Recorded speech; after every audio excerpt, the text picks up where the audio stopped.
This is Randal Wark, your host for eChannel News. And today we're in conversation with Matt Brown.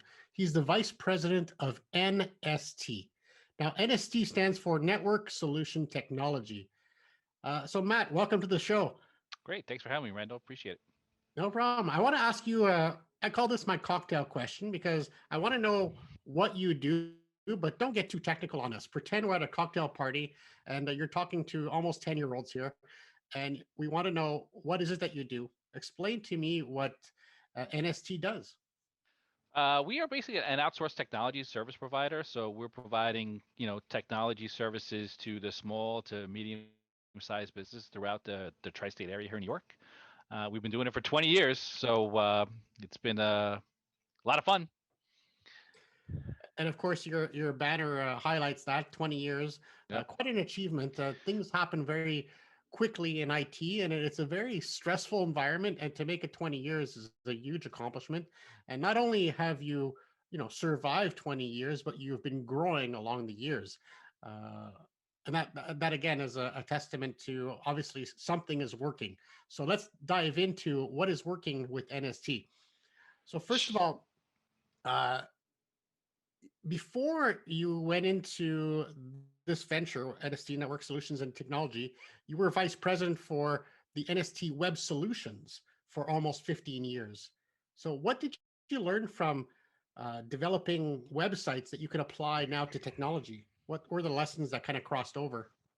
They're just sister companies, right? So Okay. we work collectively, and they've been both around 20 years. We just learned that over the 20 years that it's really about relationships and it's about doing the right thing for your clients. And that's really the way that we've grown our business. So my business partner and I have actually known each other for 41 years. We actually met in In kindergarten. kindergarten, I Yeah, know. right. Collectively, we've just kind of played off each other. We both have our strengths and weaknesses, and um, that's allowed us to help and grow because we play off of each other so well. We've added key staff and an equity partner over the past couple of years, and that's also allowed us to grow. So take some of the burden off our shoulders and allow us to be more strategic than tactical. And we continue down that road, and like I said, it's really about taking care of your clients, because if you take care of your clients, they're going to mention you to other people, and they're going to allow you to grow through that word of mouth. And I think that's, we've done very little marketing over the 20 years that we've been in business, and it's really been a word of mouth growth strategy. And like I said, it's been great. It's been really a fun ride. So I wanted to touch on that friendship that started off back in kindergarten. What was it that was common, that glue that bonded you together for so long? I think it was just our families became very close. So his brother and my brother are the same age as well, so they became very close. Our parents became close, and it really just it grew from there. We would always, we lived really close to each other. We could ride each other's bikes to each other's house. So it's just continued to grow. We did go to separate colleges, so we weren't together all the time. But Yeah, like I said, we just grew. He was the one who actually had the idea for starting NST, and I was working for another big system integrator in Manhattan. And he came to me with this idea, and we said, "All right, we think we can make it work." And again, here we are, 20 years later. It probably goes a lot to uh, sh- showing how the company culture would be like family oriented or friends like, considering that from the top there's a friendship going. So describe to me a little bit about the company culture at NST. Yeah, the company culture is definitely family first. We definitely consider ourselves family run, even though we're not blood, but we do consider each other's family. Um, but it's definitely family first. We are always telling people you got to take care of your family. That's number one priority, more than anything else. And we drive that home. It's not uncommon for Will to, he tries to at least touch base with each employee monthly. And it's a little harder, now that we're 75 and that we're kind of a little spread out across the tri-state area. But he's always in contact with everybody. We continue down that trend. To add to that too, there's a the Long Island-based newspaper is a newspaper called Newsday, which we actually won an award for one of the top places to work on Long Island. And really that's was revolving around our culture and our family oriented culture. And speaking of Long Island, well, getting into New Jersey, actually more specifically, uh, you now are into New Jersey because of your a recent acquisition with Certus. Hmm. So, what is a secret to your successful integration of not only Certus and all your past M&As? You've done quite a few, and they seem to work. So, what is that secret sauce that makes these things work? Yeah, we've done seven. And I think you hit the nail on the head. It's Randall. It's really the culture, right? So, we don't look at it as, um, of all the acquisitions that we've done and all of the prospects that we've had, we've turned down certain acquisitions because they didn't just fit our culture, right? Certus had a very similar culture. Um, Two owners, both who are very loyal, caring about their employees, and had that tight knit family. And I think that's really what has worked well so far with the integration, which is now almost 2 months old. Um, and we've continued that trend with their employees, and continue to work with them on integrating them into the NST family. We do a lot of team building stuff internally. We do a lot of fun events, and we do last Friday night was we had a big modern warfare tournament with the team. This weekend we have a poker tournament going on. So we do a lot of team building and a lot of interactions, which I think keeps everybody close. I even think a lot of your team have Sonos speakers. Yes, yeah, we gave away Sonos speakers 1 year as just a thank you to everybody for their hard work. Each one got a Sonos Play One speaker, which was fun. So, uh, before we dive into a little bit more about what you guys do, I I do want to highlight the fact that you guys have a Google 5.0 rating, which is quite outstanding. And it's not just a couple people; you have a lot of reviews. What do you think you can attribute that 5.0 Google rating to? I think it's we follow through everything. So from our ticketing, we're always following up. We're always making sure that everybody's taken care of, that the problem is resolved. We typically will send out surveys almost after every ticket. So again, if somebody is not happy, or they felt that they didn't get the right support on a ticket, or something did not get fixed the first time, our service team and our leadership team is all over that, right? If anybody gives us any type of, not even a bad survey, just an okay survey, our team is on that. What could we've done better? What didn't work for you? Is the problem resolved? All of those things. So I think it just goes to show that we definitely follow through. We're definitely customer service oriented. And I think that's a big piece of it, Randall. And I think from being in New York, you're kind of at the epicenter of this pandemic, one of the worst hit cities. Uh, Looking back at 2020, how has technology helped companies stay afloat during those difficult times, specifically in the New York and tri-state region? Yeah, it's a little eerie, Randall. It's because when you take the train into the city now, right? And I've done it. I've probably been doing it, 2 or 3 times a week for the past, I don't know how long, how many years. There's nobody on the train, right? There's, you walk through Penn Station, you walk through the streets, you stop at a stop corner, and there's, maybe one person next to you, which is, it's eerie in Manhattan. Um, so I think the big part of that is that everybody's working remotely, right? Everybody needs to be productive, right? So a couple of things that we've done is we've made sure that everybody can work remotely and that they're working securely, which is the most important thing, right? And then the second thing is that they're being productive, right? So we make sure that they have access to the tools, the data, the systems, and the applications they need access to.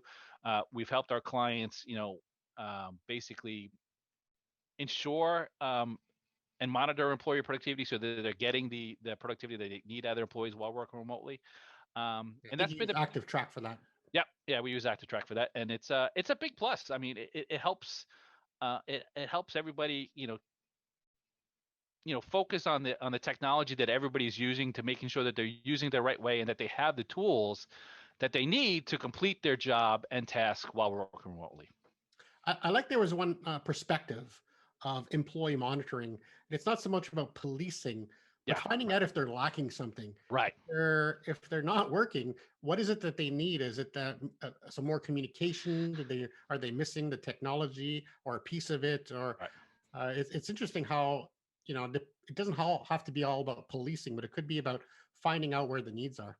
Right. I did a webinar on Active Track this morning, and that's really what you focus on. Is it's not policing. It's not Big Brother. It's not I'm not monitoring my employees to see if they're working. I am making sure that they have the tools, and that they're being collaborative, and that they can function and be just as productive working remotely than they can be while sitting at their desk in the office. Let's talk about your role at the company specifically. You kind of act as an external virtual chief information officer. What is the benefit of having a virtual CIO versus an in-house one? What are the benefits?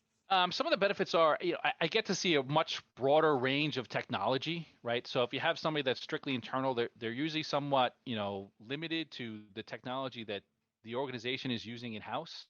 By being virtual, I focus across a whole bunch of different industries. I see lots of different applications, lots of different tools, um, lots of different processes and procedures that people use. And by doing that, I'm able to bring some of that to different industries and different clients, right?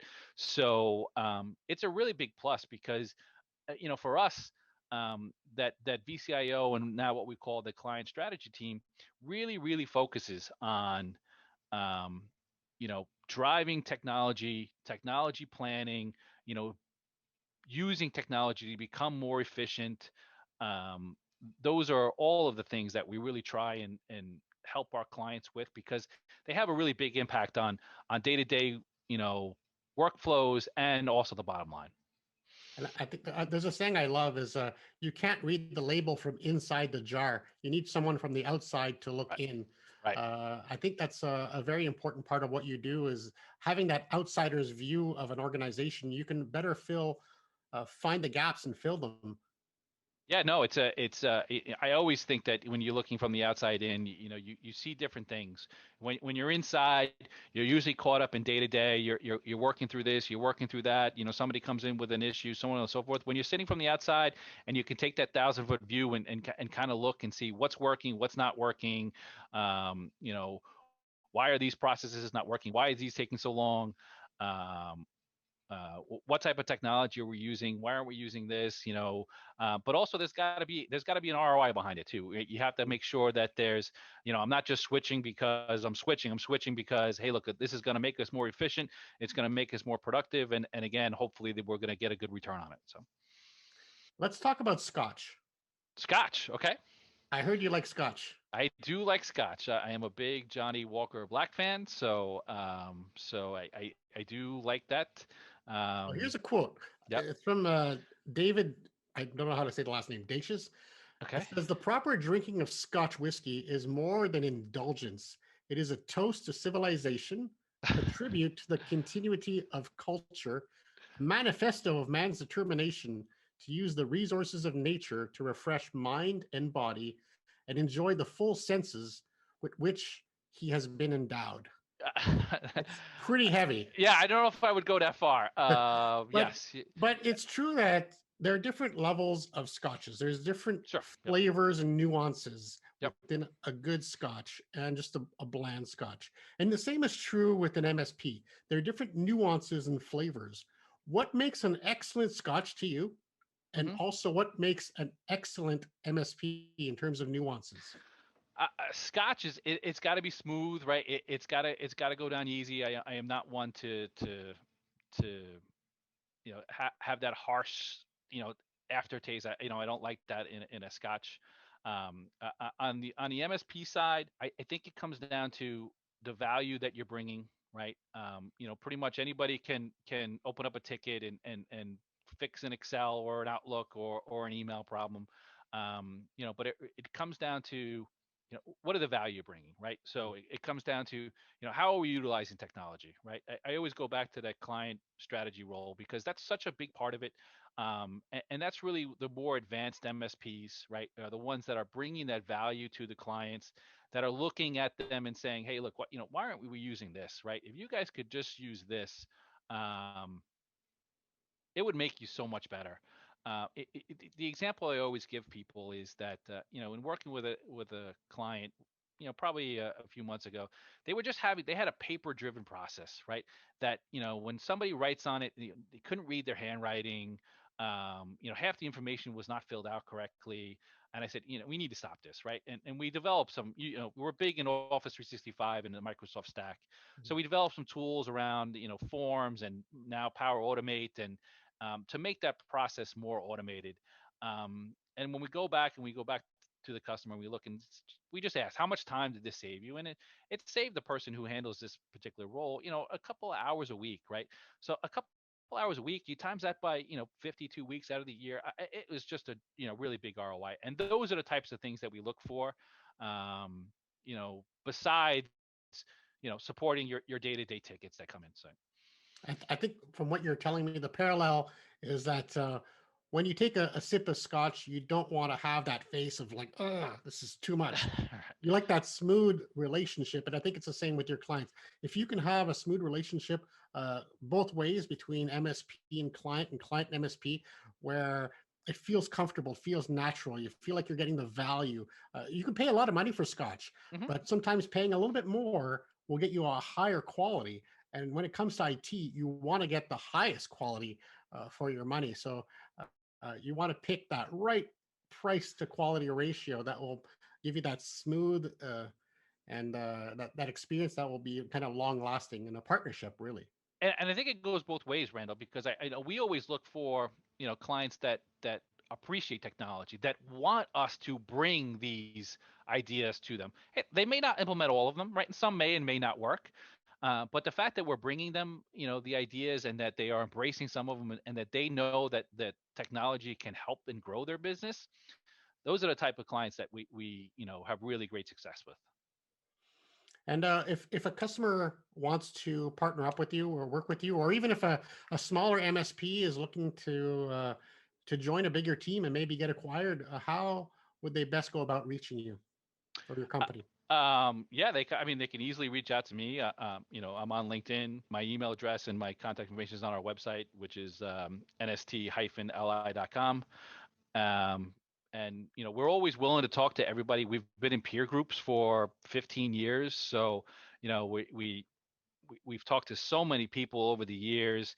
Some much bigger than us, some the same size of us, some much smaller. We're always willing to help, right? So I'm always willing to offer advice and just talk through people of hey, here's how we did this. And also we get a lot of advice from customers that are bigger than us, and we would ask, how did you guys do this?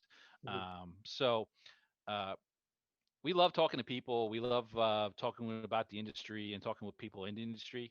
Um, like I said, it's been a lot of fun, and we're continuing to enjoy this ride, and we'll continue to do so going forward. 20 years, that's a great accomplishment. And if you go back to maybe that business that started in kindergarten, much more than that. So Yeah, 41. uh, Yeah, who knows? Yeah. obviously you're a loyal man. It shows in the way that you're building your company, the loyalty of not only your customers who are giving you such high ratings, but the loyalty of the companies that you're onboarding, all 7 of them, and how they're sticking with you and basically adding to the success of your company. So congratulations. We look forward to seeing what's next for your company. And thank you for being on the show.